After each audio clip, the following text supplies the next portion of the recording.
What up fam, eFresh here and I'm back with an all new video, and today we are back in the world of Destiny 2. I know it's been a while, and just let me explain why it's taking so long for me to make another video.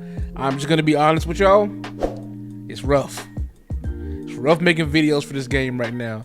And the reason I say that is because most of my content is related to builds and stuff, and I feel like all of them have been done just like 1,000 times. Do you really need me to tell you how good consecration is again? Do you really need me to tell you, you've seen it all, right? The only time I like making these build videos is when it's something that's just like crazy and weird and quirky, and I just don't really see it often. So today's video, I'm gonna give you that. So yeah, I hope you guys enjoy. Make sure you hit that comment section down below and let me know how you feel about everything that's going on in this current state of Destiny. A lot's happened over the past couple of weeks. A lot of announcements, a lot of updates, and I mean, I'm here for it, but you know, it's still just not a lot to do in Destiny right now, to be honest with you. But we make do, and we make build videos for you, and I hope you guys enjoyed this one. That being said, let's get into the video. In today's build, this is going to revolve around two specific exotic class item perks that I didn't think would synergize. It's not that I didn't think that they would. It just never occurred to me to even put them together until I got this role. And I got this role by accident. There was a part of me that saw the perks and I was just like, I'm gonna delete this. But I didn't, because my brain told me to keep it. So I kept it and I tried it out, and I was pleasantly surprised at how effective it was. Those two perks are gonna be Spirit of Hoarfrost and Spirit of the Horn. As you see with Hoarfrost, your barricade becomes a wall of stasis crystals that slows nearby targets when created. So this is like a three-part thing that I'm going to go over with for right now, how this all works. Number one, with Hoarfrost, you're going to pop your barricade. You're not going to have the little clear barricade that you see through anymore and hide behind. This barricade is going to be a gigantic wall of stasis crystals. And the cool part of it is, if there's enemies that are around you, that are close to you, they get slowed by this as well. And it's going to be like a little opening in the middle for you to be able to shoot through when you pop it. But overall, the stasis crystal barricade is actually really nice. Part two of this is going to be Spirit of the Horn. When I pop said stasis crystal barricade, is going to send out a solar energy that just goes along the ground, and it can scorch enemies. So you'll see the little solar flame go forward and come backwards. And that's just part two. Part three that brings all of this together, go to your subclass and go to your aspects. You will be using Drengen's Lash.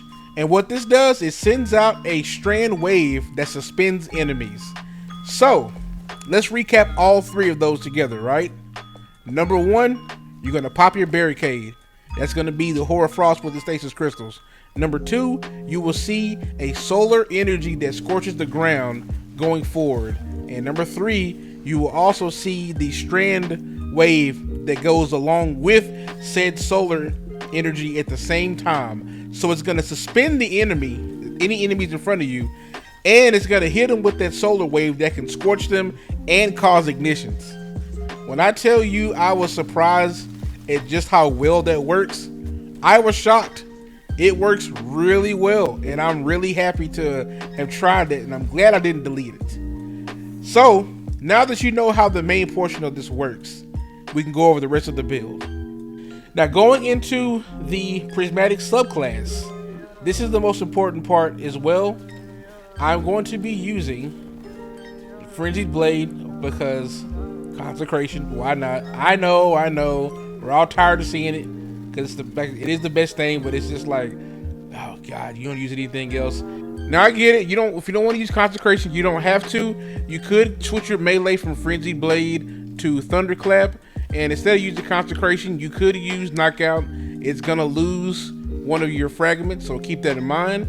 So you can also replace that with Diamond Lance, which is actually not a bad idea, because that's another way to freeze enemies, and it's another way to take advantage of these two fragments as well. So that's actually not a bad idea, using Diamond Lance also. But for ad clearance, it's just easier to use consecration. I'm just not gonna lie. As I said earlier, I will be using thermite grenades, which is why I went to use firepower and grenade kickstart, so I can just, throw these down. And the reason why this is important is going to be because of my fragments. So, starting with this one, I'm going to go this way and go down. Facet of Courage. Your arc, solar, and void abilities deal increased damage to targets afflicted with darkness debuffs. Think about it this way. They're going to be slowed through to my barricade. Same with my super. They're also going to be suspended due to Dredge's Lash. Both of those are considered darkness. So, it makes sense why I'm using this fragment to go along with this grenade and consecration, because I'm going to be able to do more damage because they're afflicted with darkness. So that's why I chose Facet of Courage. Next up, I chose Facet of Devotion. Defeating targets afflicted with stasis or strand debuffs grant more bonus light transcendence energy. Again, the synergy with these two with darkness, it fits well. Now the cool part of why I'm doing this is I'm trying to get my prismatic ability up as fast as possible, and this helps because my primary, when you think about it, is going to be darkness based. So my primary is going to take care of the darkness side of my prismatic. This is going to help with the light side, and it makes sure that I'm able to get my prismatic back actually really quickly. So definitely want to use Facet of Devotion. I'm also going to be using Facet of Ruin. Increase the size and damage of the burst when you shatter a stasis crystal or frozen target, and it increases the area of effect of solar ignitions. Now, we're talking about that word synergy again. If you think about it like this, so increasing the size of damage of the burst when you shatter a stasis crystal or frozen target. Number one, my super crystals all over the place. We already know that. Number two, by me using the Horror Frost, I'm also going to be having crystals in front of me, and that just means I'm going to have bigger stasis explosions, and it also means it's going to slow the enemies when they explode. So that is definitely a go-to for this one, and it's going to help with my ignitions. I'm going to be using Consecration, and it helps with my ignitions when I'm using my Spirit of the Horn and me using Dragon's Breath. So it's a win-win on both of those. Ah, damn it! I said it. I didn't want to use the word win-win, and I said it again. Damn it. Oh well, this is a slip. Next one I'm going to be using, Facet of Protection. When surrounded by combatants, you are more resistant to incoming damage while Transcendent the effect is increased. That's a no-brainer. I say this in every build video I do. This never comes off. Next up, Facet of Purpose. Picking up an orb of power grants either Amplified, Restoration, Frost Armor, Woven Mail, or Overshield based on the damage type of your equipped super.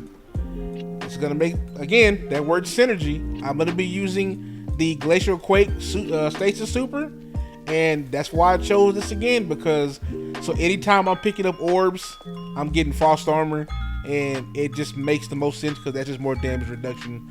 So that is why I chose Facet of Purpose. And last but not least, Facet of Awakening. Rapidly defeating targets with light or darkness damage or super final blows generates an elemental pickup of the matching damage type. So by me dropping stasis shards, when I collect those, I'm going to be restoring my melee energy. I can also drop fire sprites with solar, which is going to grant me grenade energy as well. And when I use my prismatic, as you see here, my prismatic grenade also involves arc damage. So with this equipped, I can get ionic traces, and that's gonna basically grant ability energy when I pick those up too. So we get 3 different types of things going on by using Facet of Awakening. So yeah, that's the build, man. I'm gonna show you guys a full run of me playing the Lost Sector on Master at the end, just so you can really see how this works. I've used this in GMs. I've used this in other high-end content. It works just fine. So if you're gonna ask that question in the comment section, does it work in GM? Yes, it does. It works in GMs, and it works in plenty of other places when it comes to in-game content also. Just relax. And most importantly, it's fun to use. It's just a crazy thing that I never thought about, and I'm glad I gave it a shot. So it's actually really fun to use.